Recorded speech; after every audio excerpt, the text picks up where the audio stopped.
I think I think I got the first inkling that I wanted to do journalism during my senior year of high school.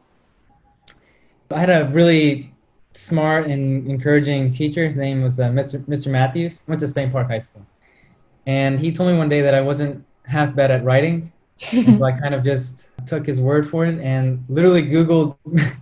I Googled majors related to writing, and journalism came up on the list. Yeah. And so I said, well, I'll try this journalism thing out for a minute and see how it goes. And then when I got to Auburn and started reading more journalism and started learning about it and then practicing it, I think I fell in love with it right away.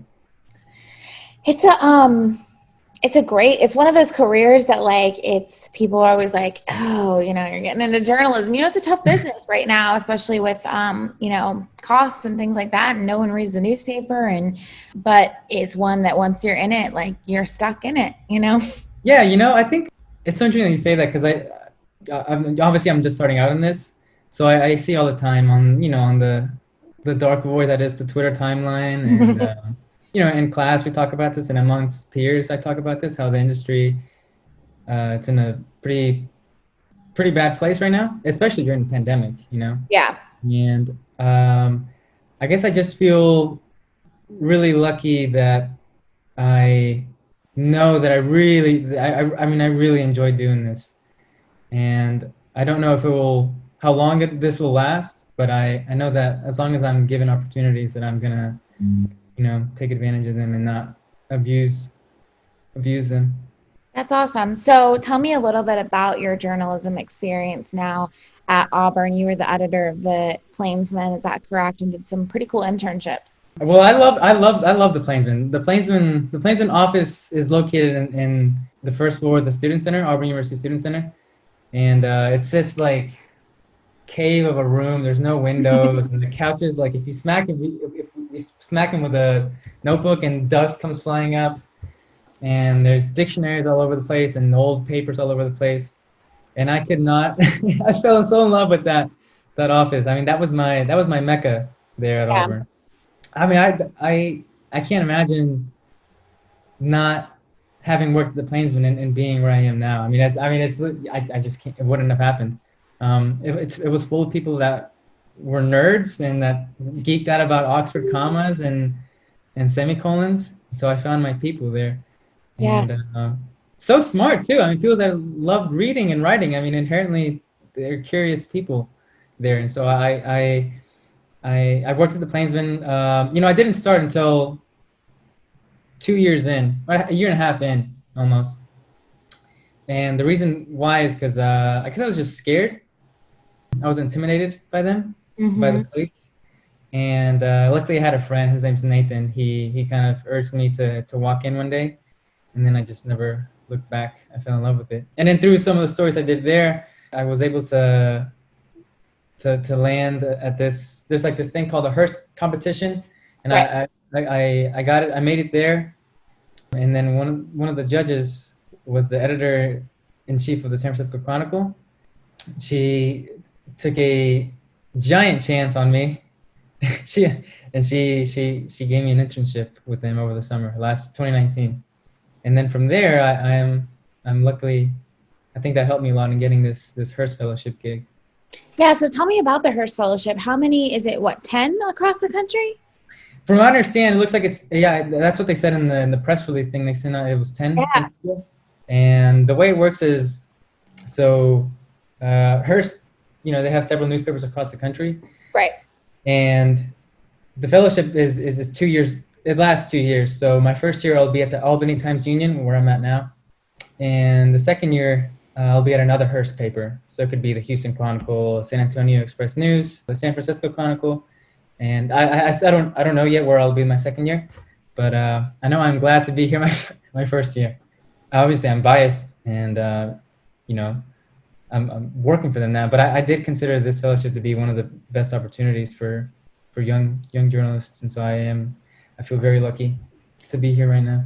Oh yeah, absolutely. I mean, I know that it's, like I said, there's only 10 across the country. I mean, what was the application process like? How did you kind of land this fellowship? It was hard. It was intense.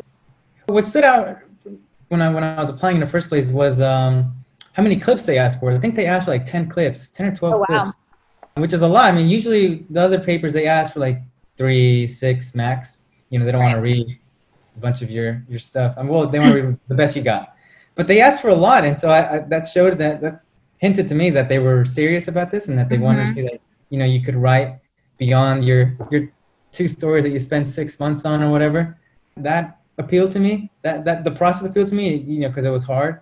And so I send my clips. You send a cover letter, resume, and then there's like, I think there's 3 rounds. And so after the first round, the second round involves you taking a test where they give you, it's like a 2-page document full of like facts.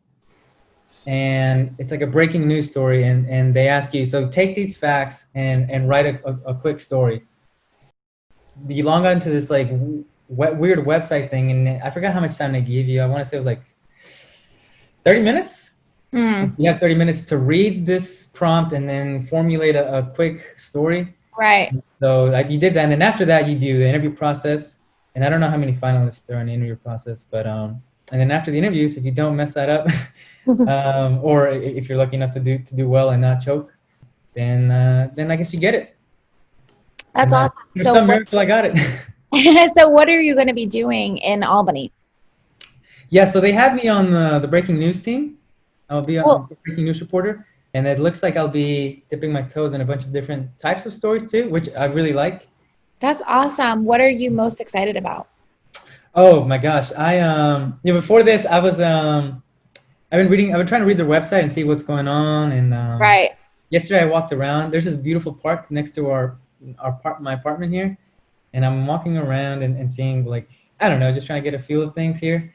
So I think I'm most excited about just finally getting to work and talking to people and seeing what stories need to be told. You know, beyond doing breaking news, I love the stories I'm most appealed to or attracted to are narrative stories and long form, in-depth stories. And so I hope I can give the Times-Union some decent ones. And so I'm like reading stories and writing story ideas and seeing what I can start getting my hands on and working on. So how do you feel about, I mean, obviously this is a pretty prestigious fellowship, and, you know, you seem to be on the right track for journalism. How do you kind of feel like you'll be able to represent, you know, young people that either went to Auburn or are from Central Alabama? You know, we always say, oh, we're from these small towns. We can't do something big. And obviously you are. So how do you feel like you can be a role model and represent yourself well? Wow, man. Well, no pressure. Yeah, no pressure. You know, I don't know if I feel like a role model or like a flag waver yet. I feel like I owe it to everyone that's helped me out along the way from Central Alabama. You know, my advisor Alec there, my friends there, and the countless editors there in Alabama who've helped me. Guys like Bob Blaylock come to mind. I think what I feel most passionately about is making them proud, making my state proud, I guess. You know, not that the state is watching what I'm gonna do. I don't mean to sound self-aggrandizing, but I guess I want to make the people that know me who are from Alabama. I want to make them proud, and I want to you know, do good work. And you know, in terms of Auburn, I think I also am conscious of I'm walking in the footsteps of alumni who have done really work. I mean, even people who just graduated like 2 years before I did. Think about the editor the person who was editor before me. His name's Chip. He's doing amazing work. Think of a woman named Lily Jackson who's doing amazing work.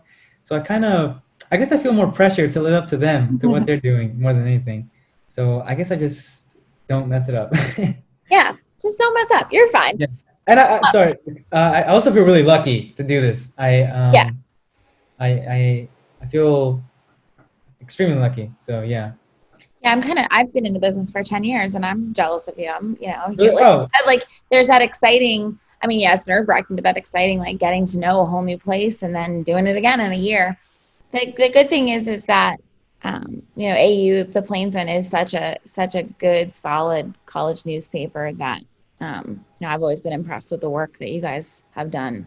Yeah. Well, thank you. Yeah, those people kind of brought me up, so I feel really indebted to them. That's awesome. So we're going to end on this. You were the editor there for 2 years? I was editor there for a year. For a year. Okay. So Yeah. tell me some of the best stories that you covered when you were Oh at Auburn. man. Best memories. One of my professors always says that I struggle with not being self-deprecating and talking about my own stories.